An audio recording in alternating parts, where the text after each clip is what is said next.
Bueno, hola, hoy vamos a estar con Santiago Rojas, el doctor Santiago Rojas desde Bogotá, Colombia, un amigo, un maestro. Santi, gracias por ser parte, por ser uno de los que nos ha empujado a hacer este programa. Alineados, ¿cómo estás? Y bueno, gracias por estar con nosotros. Bueno, feliz, Mao, de estar aquí con todo el mundo alineado. Bueno, para que la gente te conozca, contanos un poco cómo has llegado a donde estás hoy. O sea, cómo llegaste a tener esta apertura en la salud, en el bienestar, en la medicina. Contanos un poco de tu camino. Vos sos muy joven, pero hace muchos años que estás en esto. ¿Cómo has llegado hasta acá? Así te conocemos. Bueno, yo creo que desde niño tuve un acercamiento por un hermano enfermo de asma que se mejoró con medicina alternativa y durante la universidad tuve unos tumores, unos sarcomas en la pierna, tuve 6 intervenciones quirúrgicas, ya estaba cada vez más complicado, más dolor, más crecimiento tumoral y eso me acercó a un sistema alternativo. Y la búsqueda permanente de entender cuál es el sentido de la vida y saber que no hay una sola verdad, sino que hay una integralidad.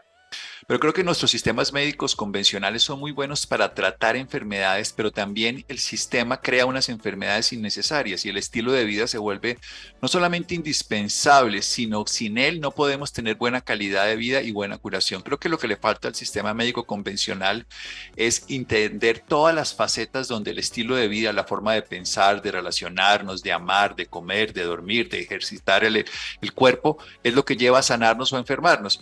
Y estos sistemas que hemos aprendido definitivamente integran las dos realidades, la terapéutica, por supuesto, de cualquier nivel, y la prevención y promoción en salud. Santi, en ese crecimiento que tuviste desde que te hicieron ese diagnóstico cuando estabas terminando la carrera, obstáculos, tuviste errores en tu crecimiento, porque una de las cosas que queremos con este programa de alineados es dejar de etiquetarnos o dejar de evaluarnos de acuerdo a nuestro pasado y a nuestros errores. ¿Sí? Porque viste que todos opinamos de acuerdo a nuestro pasado y todos tenemos pasado y todos cometemos errores. ¿Vos en tu crecimiento has cometido errores? Sí, permanentemente. Yo creo que de todas maneras la experiencia es el cúmulo de errores aprendidos. Lo importante es aprender. Yo creo que hay una gran diferencia entre valorar un error como un fracaso. Un error es un fracaso cuando no se aprende. Un error es un aprendizaje cuando transformamos eso que vivimos como experiencia personal. Sin duda, durante el primer tiempo de mi enfermedad fui muy mal paciente. Renegué, culpé a todo el mundo, a mis padres, a la vida, a Dios, a una pareja que me dejó y seguía sufriendo. Y después de varios años, porque esto duraron varios años, me di cuenta que si bien es cierto, había una gran posibilidad de tratamiento externo, si yo no ponía de mi parte no era suficiente. Creo que el mayor error que uno comete como paciente es volverse víctima inexorable de una cosa inexistente que es el mundo externo y se tiene que comprometer a ser paciente y terapeuta de sí mismo, no solo como médico, sino cualquier persona, saber qué puede comer, reconocerlo, saber cuánto dormir, cómo relacionarse. Creo que el mayor error que cometí y que a veces uno mismo comete es no escuchar los mensajes de su cuerpo, no darse cuenta de lo que este instrumento le está hablando en cada momento. O sea que no hay que tener miedo a equivocarse, no hay que tener miedo al error, no hay que tener No, miedo a los obstáculos.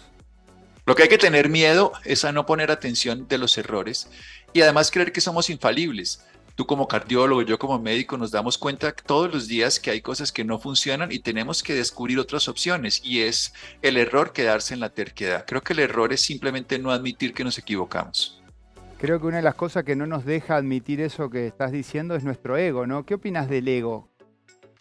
Yo creo que el ego es una construcción que nos inventamos para poder vivir en el mundo, pero es una máscara que es útil mientras la usemos, pero tenemos que quitárnoslas cada noche. En los programas que tú y yo hacemos, les enseñamos a las personas a que el ego lo dejen antes de acostarse a dormir y que lo retomen para funcionar en la vida, pero que lo vean. Para mí el ego es como una culebra en una habitación. Si yo la veo, sé dónde está, pero si no la veo, me está picando. Así que o el ego me usa o yo lo utilizo en el sentido de que es una máscara que utilizo para relacionarme en el público, para relacionarme en cada faceta, pero que no domine mi vida, simplemente que me acompañe a manifestar lo que soy. Santi, hablaste de que, bueno, en esos errores que uno comete o lo que te había pasado con el diagnóstico, ¿cuáles son las etapas o qué tenemos que hacer ante una pérdida o ante una caída profunda o ante una herida emocional? Sé que trabajás con pacientes en la etapa ¿No? terminal o la familia. ¿Cuáles son las etapas y qué tenemos que hacer luego de una pérdida, esas pérdidas que nos duelen? Yo creo que lo primero es cambiar un chip con una frase. Yo le digo a los pacientes, hay dos errores fundamentales en las pérdidas que las hacen eternas. La primera es hubiera podido ser diferente. Eso hubiera podido ser diferente nos queda inexorablemente en una incapacidad, porque ya fue. Puede ser diferente ahora, puedo hacer algo diferente con esto, puedo cambiar la forma de pensar, puedo cambiar la forma de relacionarme con la pérdida, pero no puedo cambiar lo que ocurrió. Puedo cambiar lo que hago con lo que ocurrió. Y ese error es el más difícil de cambiar. Y el segundo, ¿por qué a mí? ¿Qué es lo que yo he hecho de malo? ¿Por qué me ocurrió? Ya ocurrió. Entonces, cuando uno es consciente que ya ocurrió, puede hacer tres cosas y es moverse más. Mira que lo más importante que yo le digo a los pacientes en pérdida es hagan ejercicio, porque todas las hormonas del estrés se acumulan en el cuerpo. La sensación de supervivencia hace que un animal huya, corra, luche, pero el ser humano se paraliza, se queda quieto en un rincón y no hace nada. Entonces, moverse es indispensable para que no hagamos hipertensión, arritmias, taquicardias, trastornos neurológicos, porque no estamos usando unas hormonas que se quedan depositadas en el cuerpo. Haciendo ejercicio se mueven. Así que entre más ejercicio y más hagan, mejor les va. Segundo, pensar menos. No sirve de nada si hubiera, sino más bien qué hago con lo que ocurrió. Y tercero, sentir más, permitirse experimentar el dolor, permitirse liberarlo y moverse más en el cuerpo, moverse más en el arte. El arte es súper bueno para sanar las heridas emocionales, moverse la vida espiritual, darle un sentido a la vida y moverse a algo que me gusta mucho más y es experimentar nuevas facetas de la vida. O sea, a veces uno el duelo con la pérdida le lleva a uno a darse cuenta que hay cosas mucho más valiosas. A veces uno pierde una relación de pareja y no ve a los amigos lo importante. A veces pierde uno un hijo, una familia, alguien y no se da cuenta que la vida sigue teniendo otros sentidos y que uno se muere en vida culpando al otro en lugar de permitir que el otro viva a través de nosotros.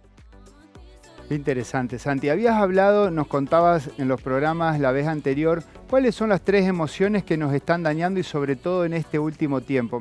Sí, ¿Qué es lo que básicamente nosotros estamos viviendo un estado permanente de temor para lo que no existe. O sea, el que teme por sufrir, sufre por temer. Estamos viviendo permanentemente la hipótesis de algo que va a ocurrir. El temor es aversión y la aversión libera cortisol, nos inmunosuprime. Todo el tiempo que estamos temiendo por lo que puede pasar nos incapacita para hacer que pasen las cosas como queremos que pasen. El ser humano tiene una sola libertad, la libertad de decidir cómo experimentar lo que está ocurriendo. Las demás no podemos cambiar el ritmo del planeta, no podemos cambiar el clima, no podemos cambiar miles de cosas que pasan, ni la pandemia externa, pero este mundo interno sí lo podemos decidir vivir de una manera. Entonces el miedo sería ese primero. El otro que nos hace mucho daño es la culpa, porque cuando nos culpamos nos incapacitamos. Más bien aprendamos, eso fue lo que hice, pero eso no es lo que quiero seguir haciendo. Entonces cambio. Cambiar es muy fácil si tenemos claridad de propósito y si tenemos algo que tú me enseñaste y lo quiero decir aquí, es el trabajo grupal, porque es que los grupos se fortalecen. Cuando uno está en caída y todos los demás están subiendo, yo me acuerdo mucho de las aves, los ansar del Canadá, o sea, los gansos, que van volando y ellos van volando en V, y entonces cuando uno se cansa, se pone atrás y los demás siguen dándole a las alas y él va un ratito así. Así es como me siento en los grupos. Y creo que la culpa hace que uno se vea en los demás cómo están trabajando y dice, bueno, yo también me pongo a pedalear, yo también me pongo aquí a hacerlo. Y la otra cosa es la rabia sin sentido, la ira, la cólera. Hay cosas que no tienen valor. Seguir un bravo para algo que ocurrió hace 6 años, 5 años, 3 meses, 2 días, ¿qué importa? Ya pasó. Más bien utilizo la rabia, porque la rabia, oye, ni la rabia, ni el miedo, ni la culpa son malas, porque la culpa te hace ver lo que tú has errado, pero para transformarlo, no para quedarte llorando y sufriendo. Arrepentirse no es llorar, es cambiar. El miedo te hace cuidarte, entonces puedes cambiar. Y sobre todo la rabia, en lugar de usarla para destruirte, puedes usarla asertivamente para construir un modelo de vida transformador. Nos dijiste, bueno, la parte aguda de la medicina la verdad que está avanzando y es muy importante, pero la parte crónica, la parte de prevención, porque es mucho más barato, más simple prestarle atención a eso que esperar recibir o esperar una enfermedad para recién tomar las riendas de tu salud. Nosotros tenemos un manual de instrucciones, estamos hechos de carne y hueso, de comida de la tierra, estamos hechos para conectarnos con el sol, para respirar aire puro, para movernos, para acostarnos de noche a oscuridad, para levantarnos con la luz solar. Este es el manual de instrucciones que nos dio la vida, el fabricante es la tierra. Y vamos donde un mecánico local a que nos dé pastillas, que nos dé tabletas, que nos ponga piezas que no son originales. Entonces la prevención y la promoción es reconectarnos con los ciclos naturales de la vida, con el sol, con el agua, con el sueño, con la comida creada por la naturaleza, con las relaciones cercanas, con la afectividad, con la desconexión. Creo que el gran problema de esta época de la vida moderna es que la gente no sabe desconectar. desconectar la mente, desconectar las relaciones pasadas, desconectar de estar comiendo todo el día, desconectar de estar atento a una cantidad de hipótesis irreales de conexiones con las redes sociales. Hay que aprender a conectarse para volverse inmerso en el mundo, pero hay que aprender a desconectarse para ponerse en relación con uno mismo. Dicen los antiguos que cuando el cuerpo duerme, el alma se libera. Y que cuando el alma se queda en el cuerpo, entonces el cuerpo se expresa. Si uno es capaz de descansar y desconectarse, es capaz de integrarse y vivir a plenitud la experiencia de cada día. Y qué tan importante esto de descansar y del sueño, ¿no? Qué epidemia que estamos viviendo a nivel mundial con esta alteración, no solamente en el ritmo circadiano que tanto nos enseñás, sino en la falta de dormir. Mira, cada vez hay más estudios. Hay una revista prestigiosa que se llama Sleep, que todos seguramente que conocen del sueño la habrán leído. Hay unos estudios que demuestran cómo las interleuquinas proinflamatorias, como el factor de necrosis tumoral, como la interleuquina 6, que son nombres muy raros, citoquinas proinflamatorias, cuando no tenemos un sueño REM, se aumentan. En cambio, las antiinflamatorias, bueno, que está la 4 o la 10, en fin, otras que tienen una capacidad de inhibir la inflamación, se mejoran si dormimos bien. ¿Para qué decimos esto? Porque el gran problema del mundo moderno es la inflamación crónica de bajo grado. Esa inflamación crónica de bajo grado se aumenta por la falta de movimiento, por la comida ultraprocesada, por algunos tóxicos medioambientales y no se puede reparar durmiendo y se puede aumentar mal durmiendo. O sea que el sueño termina siendo, para mí el sueño es el gran reparador de la vida. El gran renovador es el ejercicio y obviamente la alimentación, y el gran reparador es el ayuno y el sueño, porque en el sueño reparamos igual que en el ayuno, y en el ayuno y el sueño se juntan los dos. Y los momentos de pausa son reparadores, los momentos de actividad son renovadores. Si nosotros no dormimos, no nos reparamos. Entonces mantenemos crónicamente una situación. El buen sueño repara tus pensamientos, por eso sueñas, desintoxica tu cerebro, liberas todo eso, que son hay dos sustancias esenciales, no las voy a nombrar para complicar esto, pero las que producen Parkinson y demencia que se liberan estando durmiendo. Y también hay varias sustancias que el cuerpo puede procesar adecuadamente, como la liberación de toxinas, la generación de nuevo sistema inmunológico y la producción fundamental de toda esa capacidad que tenemos nosotros adaptativa. Un buen día empieza con una buena noche. Yo creo que el gran problema de esta humanidad es que si miramos 100 años atrás, perdimos 3 cosas esenciales que teníamos en cuanto a hábitos de vida y 2 comportamientos.